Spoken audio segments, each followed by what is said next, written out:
నిన్న సాయంత్రం 4 గంటలకి గుండ్లపల్లి గ్రామం ఓదల మండలంలో బీఆర్ఎస్ నాయకులని, సర్పంచ్ గారిని, వాళ్ళ తమ్ముడిని, వీళ్ళందరినీ కొట్టడానికి కాంగ్రెస్ నాయకులు, కార్యకర్తలు కాదు, కాంగ్రెస్ గుండాలు వచ్చిల్లన్నారు. ఎందుకంటే ఇది మొదటిసారి కాదు. వాళ్ళు ఎందుకు కొడుతున్నారో కేవలం ఒక బీఆర్ఎస్ పార్టీ నాయకులు అవ్వడం వల్లనే కొడతారు. దానికి మించి ఎందుకు కొడుతున్నారో ఇంకెవరికి తెలియదు. ఎట్లనంటే రాళ్లు పట్టుకొని, కర్రలు పట్టుకొని సంపడానికి వస్తారు బీఆర్ఎస్ నాయకులని ఈ కాంగ్రెస్ గుండాలు.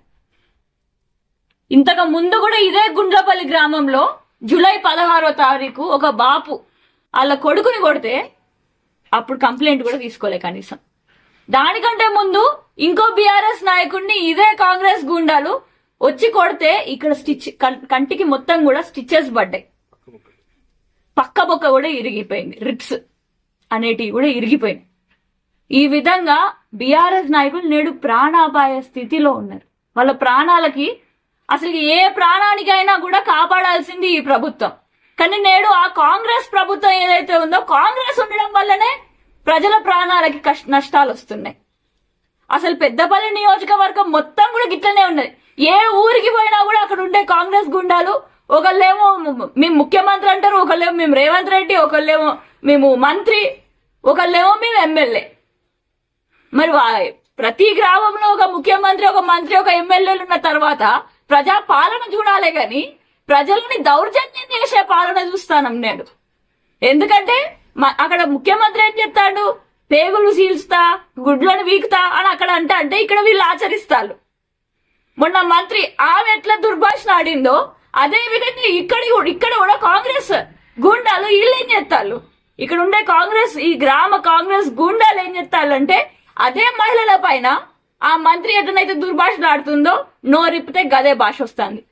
సాటి మహిళల పైన కూడా అత్యంత హీనమైన మాటలు, అత్యంత నీచమైన మాటలు, వాళ్ళ బిడ్డని కూడా దూషించుకుంటా మాట్లాడే పదాలని ఇక్కడ గుండ్లపల్లి గ్రామంలో ఉండే కాంగ్రెస్ గుండాలు చేస్తారు. మరి వీటన్నిటికీ ఫుల్ స్టాప్ చెప్పకపోగా ఇక్కడ ఉండే అధికారులు, అసలు పోలీస్ అధికారులు భద్రత కల్పించాలి. కానీ పోలీసులు వస్తున్నారు అని అంటే మళ్ళీ బీఆర్ఎస్ ప్రతిపక్ష గొంతును నొక్కడానికే వస్తున్నారు అని చెప్పేసి కనబడుతుంది. వాళ్ళ ముందే బూతులు తిడుతున్నప్పటికీ కూడా పోలీసుల ముందే కాంగ్రెస్ నాయకులు బూతులు తిడుతున్న వీడియోలు కూడా ఉన్నాయి. అయినా కూడా పోలీసులు ఏం చేయలేకపోతారు. పోలీసులు ఏంది చెప్పు చేతుల్లో ఉంటారా? కాంగ్రెస్ నాయకులు చెప్పు చేతుల్లో ఉంటారా? మరి మీరు అధికారులుగా ఎందుకున్నారు? ప్రజలని కాపాడడానికే కదా.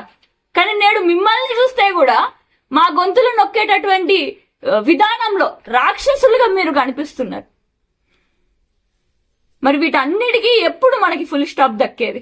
మళ్ళీ నిన్న సాక్షి న్యూస్ పేపర్లలో ఏమని వచ్చింది, వీళ్ళు ఫిర్యాదు అయ్యలే, కాంప్రమైజ్ చేసినాం మేము అని చెప్పేసి తెలియజేస్తున్నారంట. కానీ జరిగిందేంది? వాస్తవానికి పోలీస్ స్టేషన్కి వెళ్ళి పిటిషన్ తీసుకోండి అయ్యా అని చెప్పేసి అర్జిస్తే ఈ రోజు మేము తీసుకోము అని చెప్పేసి కనీసం పిటిషన్ ని కూడా యాక్సెప్ట్ చేయలేదు. ఒక అక్నాలెడ్జ్మెంట్ కాపీని కూడా వీళ్ళకి ఇవ్వలేదు. మరి ఖచ్చితంగా ఇక్కడ ఏదైతే అరాచకం జరుగుతుందో ఈ పెద్దపల్లి నియోజకవర్గంలో, ఇది చిన్న కాదు. కాంగ్రెస్ నాయకుల దగ్గర నుంచి ఒక ప్రజల దగ్గర కూడా అదే పాకుతుంది. నేడు పెద్దపల్లి నియోజకవర్గంలో ఎక్కడ చూసినా కూడా ఒక 6 ఏళ్ల బాలిక పైన అత్యాచారం జరిగింది. కొత్తపల్లి గ్రామం దగ్గర ఒక మాజీ ఎంపీటీసీ నాన్న మర్డర్ అయిపోయిండు. కాల్వ శ్రీరాంపూర్ మండలంలో ఒక 6th 7th క్లాస్ చదువుకునే అమ్మాయిల పైన గవర్నమెంట్ టీచర్లే అసభ్యంగా ప్రవర్తించిళ్ళు. ఇంకా రోజు ఎటు చూసినా కూడా మొత్తం వాళ్ళ నగలు దోపిడీ జరుగుతాయి, దొంగతనాలు జరుగుతాయి. ఏడ చూసినా కూడా డ్రగ్స్, మొత్తం ఎక్కడ చూసినా కూడా గాంజాయి విచ్చల విడిగా పారుతుంది. 10 నెలల నుంచి వచ్చి 10 నెలలు అవుతుంది మీ ప్రభుత్వం ఏర్పడి, ఇప్పటి వరకు ఒక పాలన చూడలేదు ఈ పెద్దపల్లి నియోజకవర్గం. మరి ఏదైతే ఇవి తరచుగా అవుతున్నాయో రిపీటెడ్ అఫెండర్స్ కాబట్టి ఇది పీడీ యాక్ట్ కింద వీళ్ళ పైన కేసులు నమోదు చేయాలి అని చెప్పేసి అటెంప్ట్ టు మర్డర్ చేసే ప్రయత్నాలు చేస్తున్నారు కాబట్టి అటెంప్ట్ టు మర్డర్ సెక్షన్ల కింద వీళ్ళది కేసులు నమోదు చేయాలి అని చెప్పేసి మేమందరం డిమాండ్ చేసుకుంటా నేడు వీళ్ళందరూ కూడా మహిళలతో పాటు బీఆర్ఎస్ నాయకులు అందరూ కూడా కొంత గొప్ప ధైర్యంగా ఇదే గ్రామంలో ఉండాలి అని అంటే వాళ్ళని ఖచ్చితంగా జైల్లో ఊచకూతలు చేయించాల్సిందే. మరి ఇది చేస్తేనే కాస్తో కోస్తో ధైర్యం రాగలుగుతుంది. మరి ఈ విధంగా పోలీసు యంత్రాంగం నడుచుకుంటది అని చెప్పేసి డిమాండ్ చేస్తూ ఇది మాత్రం మీరు చేయకపోతే ఈ విషయం మొత్తం రాష్ట్రంలో పెద్దపల్లికి జరుగుతున్న అన్యాయాన్ని రాష్ట్రంలో ప్రతి ఒక్కరికి తెలియజేసుకుంటా మేము ఎంతటి దూరంకైనా మేము పోతాం. రాహుల్ గాంధీ గారినైనా ఇడికి తీసుకొచ్చి రేవంత్ రెడ్డి గారి ముఖ్యమంత్రి పదవికే ఎసరు ఉండేటట్టుగా మేము చేస్తామని కూడా తెలియజేసుకుంటా. అందరికీ జై తెలంగాణ.